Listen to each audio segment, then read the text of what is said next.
प्रहार संघटनेकडून कर्ली फाट्याजवळ रास्ता रोको आंदोलन, शेतकऱ्यांचा सातबारा कोरा करण्याची मागणी।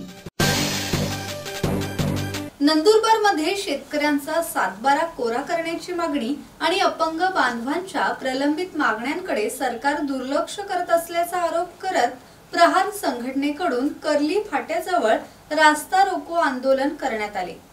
आंदोलनात प्रहार संघटनेचे जिल्हाध्यक्ष प्रमोद पाटील यांच्या नेतृत्वाखाली शेकडो कार्यकर्ते आणि शेतकरी सहभागी झाले होते।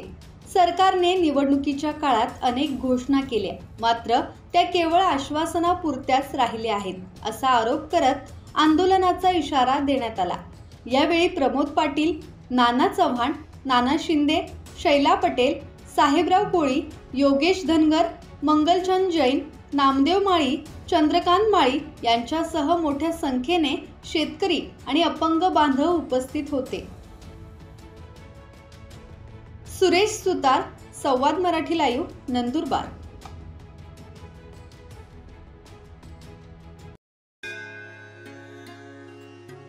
श्री गणपती संस्थान महड, तालुका खालापूर, जिल्हा रायगड। श्री वरद विनायकाच्या भक्तांसाठी भक्त निवासाची सोय, स्वच्छता आणि 24 तास गरम पाणी, सीसीटीव्हीची नजर। आगाऊ नोंदणीसाठी संपर्क करा 021 92 26 69 12 72 76 47 38 54।